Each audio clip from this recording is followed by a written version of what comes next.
Wakatiri n'erya Mwana n'erya Mwoyo Mutuukirivu. Amiina. Essaala Bikira Maria gy'ateesammula. Ayi Maria kabaka wange mmange, nze neeyanjulira gy'oli nga sirina kyendekayo, ate nkusingira omusingo gw'okwagala kwange, nkusitulira leero amaaso gange, amatu gange, akamwa kange, omwoyo gwange, nange nkwekwasa nze n'omulamba.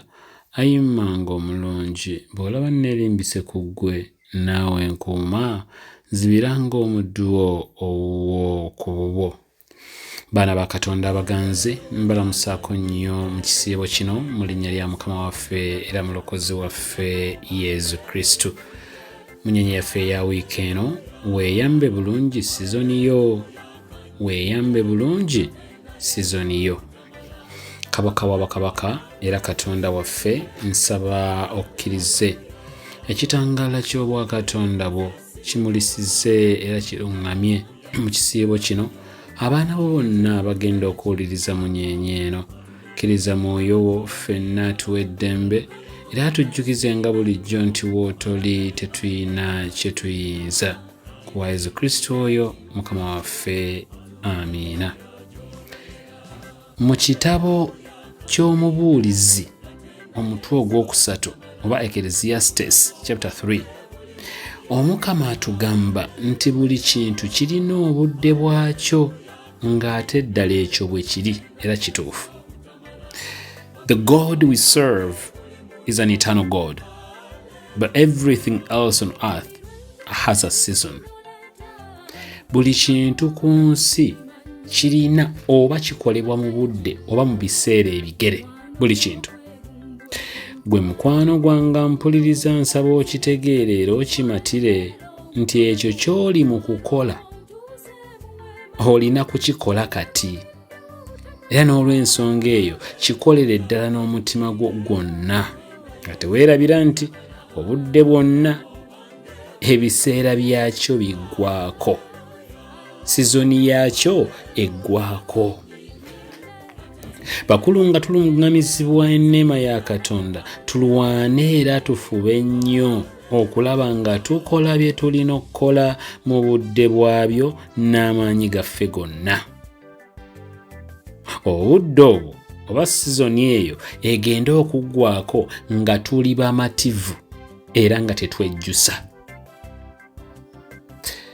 Omwana aba muto era ng'ebyekito by'akola tebitwewuunyisa. Kye kimu ne ku muvubuka era n'omukadde oba n'omuntu omukulu. By'aba akola mu myaka gye bye bimusuubirwamu. Wabula kiba kinakuwaza nnyo okulaba omuntu omukulu nga yeeyisa era ng'akola ng'omwana omuto. Omuntu omukulu nga yeeyisa era ng'akola ebintu eby'ekito. Bannange tufube nnyo okukola bye tulina okukola mu myaka oba mu biseera bye tuteekeddwa bikoleramu. Waliwo bannyinaze ne baganda bange ba house managers ne ba security guards abali mu Buwarabu nga bambi bakola nnyo okwebeezaawo n'okubeezaawo abantu baabwe. Sijja kugamba nti gye bali gye bateekeddwa okubeera era nti bye bakola bibateekeddwa okukola. Nedda, bangi mbeera ya nsi ye yabatwala eyo bambi. Naye awo si we wali ensonga yange. Ensonga yange eri mu kuba nti kati gwe mwannyinaze naawe muganda ng'ali eyo mu nsi ezo, waaliba n'amaanyi agasobola okukola emirimu egyo gyonna mu gino emyaka gy'olimu.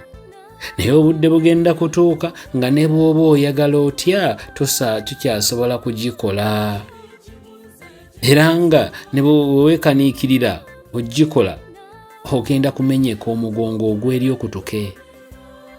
N'olw'ensonga eyo mwanange, kati ng'okyalina amaanyi newakubadde si byangu, kolera ddala. Kuŋŋaanya obusente bwo mpola mpola, teweejaajamya. Bw'ofuna engeri entuufu n'awantu awatuufu w'obusiga obusente obwo, kikole. Amaanyi ganaagenda okuggwa ng'onafuye mu mubiri ng'olinawo osobola okwebaka. n'okujja ekyokulya n'ekinaakulabirira mu bukadde bwo. Bino byenjogera oba kino kyenjogera sikigamba mikwano gyange abo bokka abali mu nsi ezo. Nkigamba buli muntu mu kifo, eddaala, omulimo oba obuweereza bw'okola. Osanga omwana ng'emyaka gyakubeera ku ssomero. Omwana si nfuuzi oba mulekwa nti mbeera oba nti fees ezibuze, wabula ng'ali mu kwemoola na kwekoza, asaagira mu misomo. Abaana abamu obasanga anti naawe father olaba nina okuyiiya ssente okubaawo, n'ojula okumukuba oluyi. Fees bazikusasulira, emmere okyala ya bwereere, tosasula rent nti nnoonya ssente. Baana battu muve mu kusaaga mwebeereremu. Obudde bugenda kutuuka ng'embeera ekwetoolodde ne gy'olimu toyina kyakkola okuggyako kunoonya ssente. Obwo obudde bujja, oba oyagala oba toyagala, gye buli era bujja. Wabula kati ng'okyalina omukisa okugabirirwa n'okulabirirwa. Lwaki tofiira mu bitabo mwana wange? Lwaki tofiira mu kitabo? Please, there is time for everything. It's now time for school. Ebitabo bisome paka kuwulira bubi. Mwe mikwano gyange abaafuna omukisa ne mufuna emirimu, nga mubamu nga bangi mu mmwe mwamala kwegayirira nnyo awamu n'okusiiba, ate era nga mumanyi bulungi obuzibu bw'okufuna omulimu mu nsi yattu eno. Bannange, mukole kufiirawo bufiizi. Mukole kufiirawo bufiizi n'amaanyi era n'okwagala okw'ekika ekyowaggulu. Oba boosi waali oba taliiwo, gwe kola by'oteekeddwa okukola byonna mu butuufu bwabyo. Kola nnyo ate bulungi otuuke n'okulowoozesa boosi wo nti ekyo ky'okola teri mulala akisobola. Kola nnyo boosi wo muwulize nti ddala teyakola nsobi kifo ekyo kukiwa ggwe. Kola nnyo boosi wo otuuke okumuwuliza nti oteekeddwa okubeera part of his close friends or even family for that matter. Please. Mukwano gwange, bino mbikugamba mbijja ku ntobo y'omutima gwange, kubanga nkimanyi bulungi nti ogwo omulimu gw'okola oluusi gw'oyinza okuba ng'ogaya. Bw'oggulawo oluggi wabweru awo, waliwo agwetaaga ennyo, era nga mwetegefu okukola n'okuwaayo buli kye kyetaagisa okugufuna. Kano akasembayo kankogere na Mukama, ng'oyo agusabirira okugufuna oluusi akusinga n'okusinga mu byonna. Njogedde Kaama. Muto wange gwe omuseminaaliyo, weeyamba akakisa ng'okyali mu seminaaliyo, weegayirire nnyo ate soma nnyo ebitabo, weetegekera obusaseredooti. Naawe mwannyinaze omuwala ali mu formation house, kola bw'otyo. Kitange omusaseredooti ali mu myaka egisooka. Wuliriza okulungamizibwa, naye tokkirizanga muntu yenna kaabaani oba ani okukumalamu amaanyi oba okukunafuya. Weereza Katonda wo n'abantu be n'omutima gwo gwonna, amaanyi go gonna n'emmeeme eyo yonna. Iwawo omubiri ku lw'obuweereza ng'okyalina amaanyi munnange. Kino kikolerwa nsonga nga 3. Esooka, tojja kwejjusa mu busaseredooti. Eyokubiri, ojja kula ng'oli mu mativu nga tonyiigira na kulemesa bakugoberera. Eyokusatu, oliba olina eby'okuddamu ebimala mukadde k'okulamulwa. Anti abamanyi ebingi Maritini bakuba akabona. Mu bufunze mwana wange gwa mpuliriza, nsaba weeyambe sizoni yo, weeyambe ebiseera byo. Mikwano gyange, bino sibibagamba mmwe mwekka, sibigamba mmwe mwekka, nange nze nnyini kamwa koogera mbyegamba. Kyova olabanga omuntu yenna neekiika mu kkubo ly'okulangirira Kristo omukomerere era omuzuukivu, okumulaalasa n'okumumanyisa ensi onkola bubi nnyo munnange era onnumya nnyo omutima. Gambye nti kyova olaba ng'omuntu yenna anneekiika mu kkubo ly'okulangirira Kristo omukomerera era omuzuukivu, okumulaalasa n'okumumanyisa ensi onkola bubi nnyo era onnumya nnyo omutima. Omanyi lwaki? Kuba nkimanyi bulungi nnyo nti obudde bujja kutuuka nga sikyalina maanyi g'ekyo, kebe munyenye ng'eno nga sikyasobola kugibaweereza. Obudde obwo nkimanyi gye buli nga sikyasobola kugibaweereza kebe munyenye bweti, ng'obudde bumpungeddeko, nga nnina kubeera mu mbeera nga mukadde wa Cardinal Wamala gy'alimu kati, Papa Benedict gye yalimu we yafiira, Father John Chrysostom Kaggwa gye yalimu we yafiira.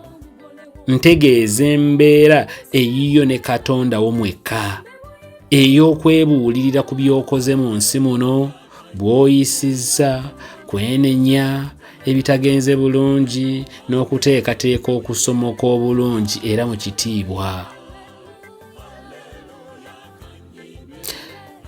Akadde kenjogerako ako wooyogereranga Pawulo nti nalwana amasajja embiro nzimaliriza, ninze engule ey'amayisa amalungi, omulamuzi omulungi ampempeera. Kyova olabanga mu biseera byange bino njagala okuyiwawo omubiri ku lw'omwoyo gwange ne ku lw'emyoyo gy'abantu ba Katonda, to preach the word of God in season and out of season. Kino njagala kukikola kubanga nkisomyeko, nkiwuliddeko era nkirabyeko nti omuntu bw'atakozesa bulungi sizoni ye oba biseera bye, abalala bwe balijja bo ne bagezaako kukozesa obudde bwabwe mu sizoni yaabwe, bw'aliba mukaafiiri alibaloga kuba ye teyakikola. Bw'aliba mu buyinza alyagala okubatta, okubalemesa oba okukola buli ekisoboka okubazikiza. Kino asobola okukikola olw'ensonga nga 3. Either ye yalemwa okukozesa ebiseera bye mu sizoni ye nga kati awulira bubi ng'omulala agikozesezza. Kisobola okubeera obuluvu, kisobola okubeera omuntu obutamatira, kisobola okubeera omuntu obutayagaliza, kisobola okubeera obutakkiriza nti Mwoyo wa Mukama agabira abantu ab'enjawulo ebitone eby'enjawulo ng'asinziira ku bwetaavu bw'abantu b'omulembe ogwo, nga bwe kizze kyeyoleka mu kitabo ekitukuvu ne mu nsi yattu mwe tuwangaalira. Ebyenjogera biri mu bukulembeze bw'ensi, biri mu ekereziya, mu bika byaffe ne ku mirimu gye tuwangaalira. Nsaba mukwano gwange ofuba okweyamba ebiseera byo mu sizoni entuufu, oleme kwefuukira na kufuukira bantu balala kizibu gye bujja. My very humble prayer is that you may be able to understand which season you are in, and that you may be able to squeeze every possible good out of it. Ngambye, my humble prayer is that you may be able to understand which season you are in, and that you may be able to squeeze every possible good out of it, keeping in mind that great things happen when God mixes with man. Mukama abeere nammwe. N'omukisa gwa Katonda omuyinza wa buli kantu, Paatiri ne Mwana ne Mwoyo Mutuukirivu bambi gubakeko gubakuume, wasigaleko kati n'ennaku zonna ez'obulamu bwammwe.